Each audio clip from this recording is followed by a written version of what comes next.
Hello and welcome back to our videos. Hello students, तो आज हम बात करेंगे नवोदय विद्यालय समिति में जो वैकेंसीज निकली है कंप्यूटर ऑपरेटर की, उसका जो सिलेबस है उसमें जो हम पहले टॉपिक को कवर करेंगे जिसका टॉपिक है कंप्यूटर हिस्ट्री विद जनरेशंस के लिए।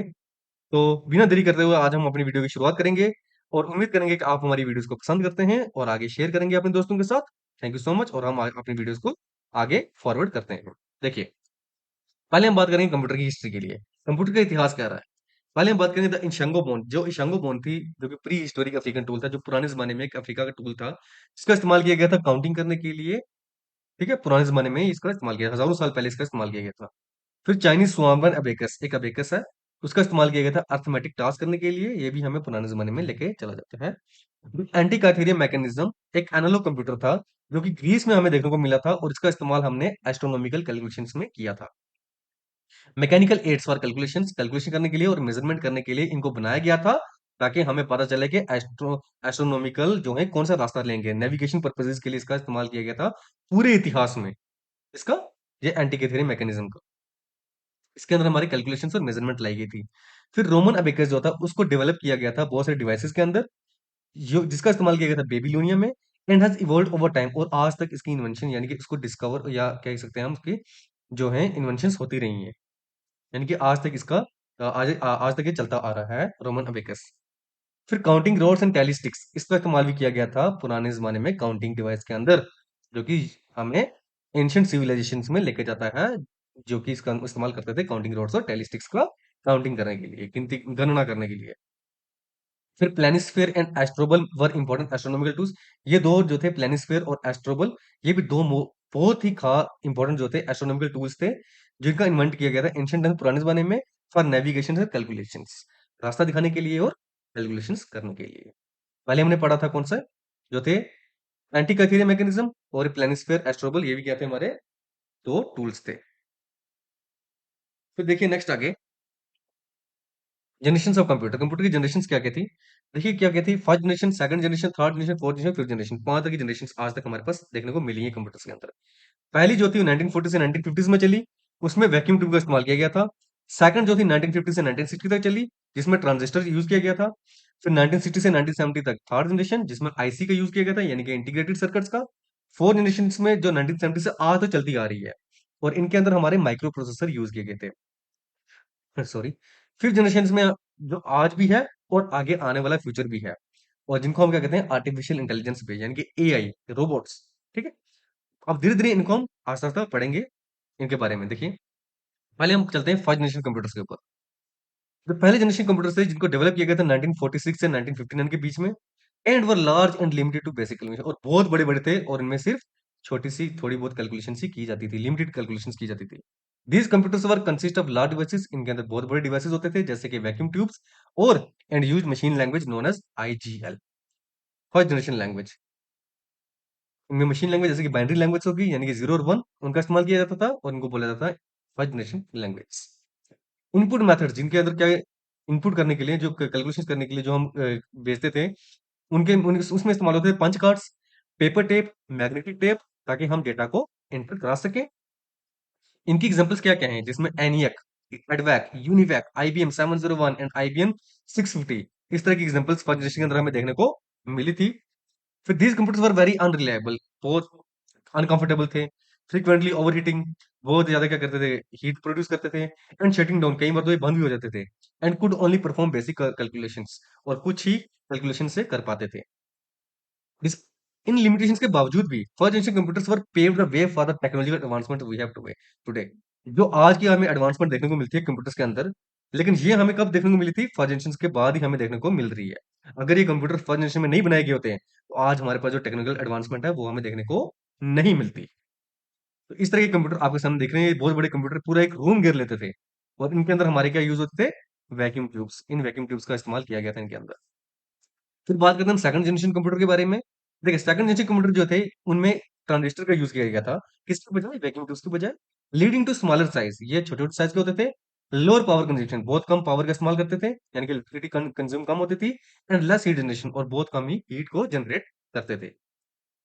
The core storage technology was key feature in second generation computers, along with the invention of transistor at Bell Labs.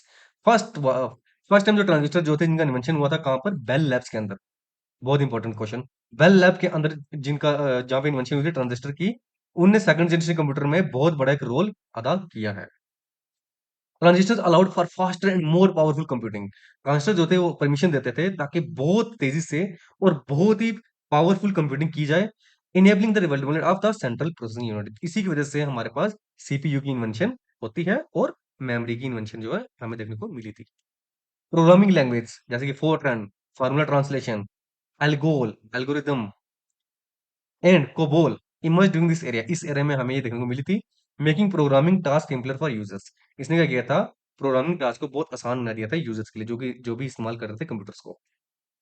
Input output devices such as magnetic tape and punch cards were commonly used in second generation computer. इनके अंदर हमें magnetic tape और punch card का इस्तेमाल करने को मिला था।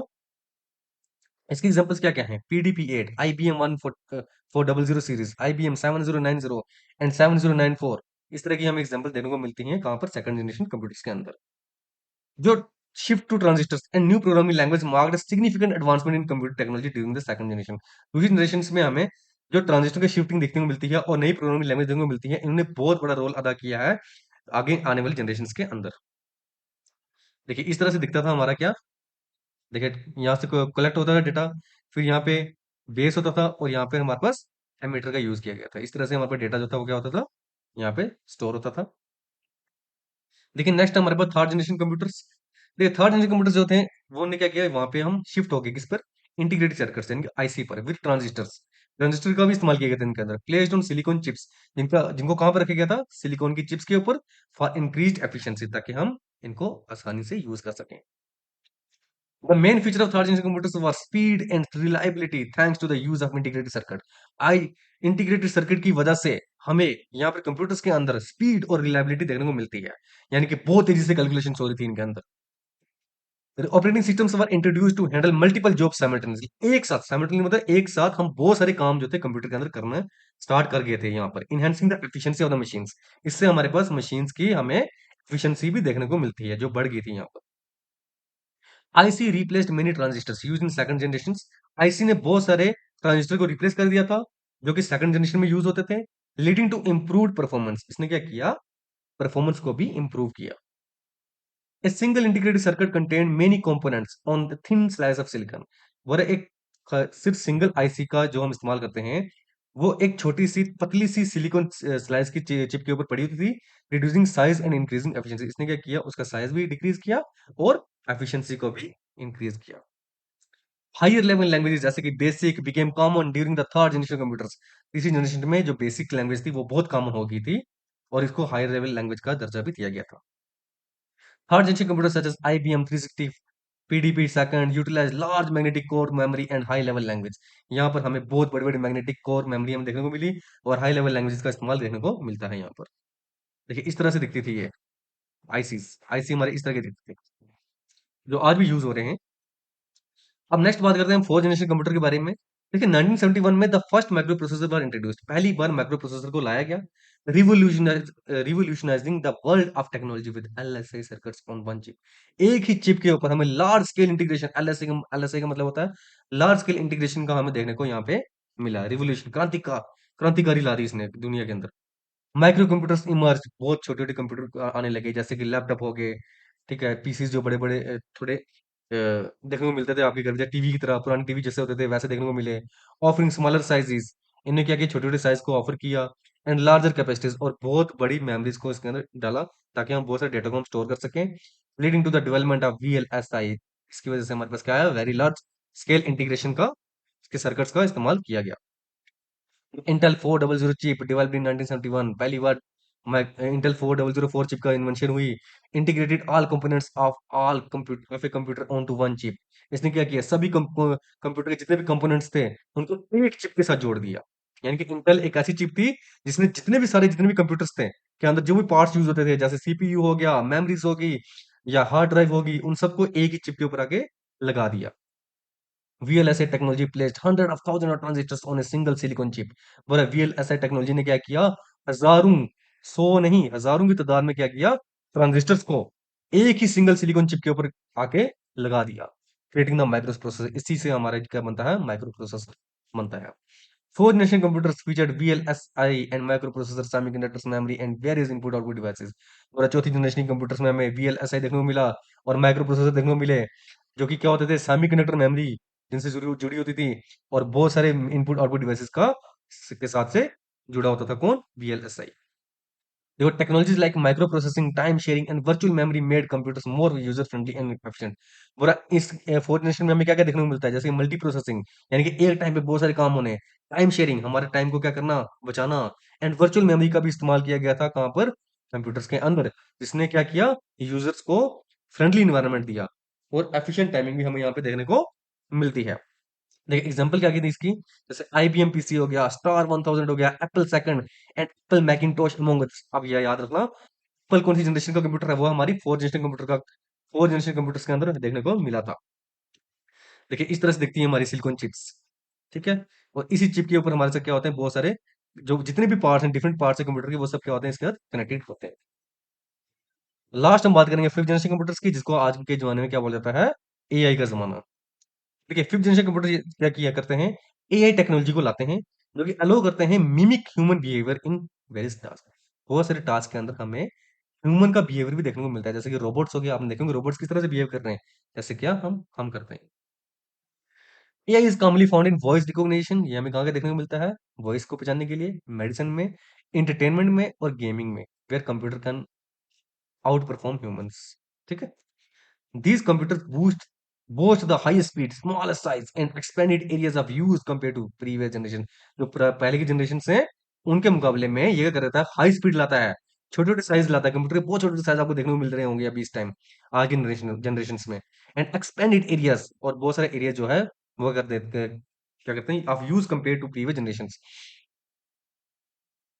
While not yet achieving full AI capabilities, advancement suggests this goal will soon be realized। वरच जबकि अभी तक पूरी तरह से एआई की कैपेबिलिटीज को नहीं अचीव किया गया है, लेकिन फिर भी ये मानते हैं कि एडवांसमेंट जो चल रही है, वो ये गोल करते, ये उद्देश्य से चल रही है कि जल्द ही हम इसको क्या कर लेंगे, रियलाइज, यानी कि पहचान लेंगे और इसका इस्तेमाल करना स्टार्ट कर देंगे। Evolution of computer generations has shown improvements in speed, accuracy, size reduction, cost, education, and increase uh, reliability। Fifth generation computers are characterized by AI-based components, natural language, understanding portability, and various input-output devices। Example of हमने क्या क्या examples के, desktop, laptops, tablets, smartphones utilizing ULSI ultra large scale integration technology and parallel processing methods का यहाँ पे इस्तेमाल किया गया था। और ये जो पिक्चर आपको दिख रही है, कि जो रोबोट आपको दिख रहा है, ये क्या है, ये ह्यूमन की तरह बिहेव करने वाला एक रोबोट है। तो उम्मीद करूंगा कि आपको मेरी ये वीडियो पसंद आई होगी। तो लाइक शेयर और कमेंट करें, और अपने दोस्तों में शेयर करें, ताकि हमारी वीडियो तक पहुंच सके और हम इसी तरह आपके सामने वीडियोस लाते रहें। Thank you so much. अगर क्वेरी है तो आप हमारे कमेंट बॉक्स में आप कोई क्वेरी डाल सकते हैं। Thank you.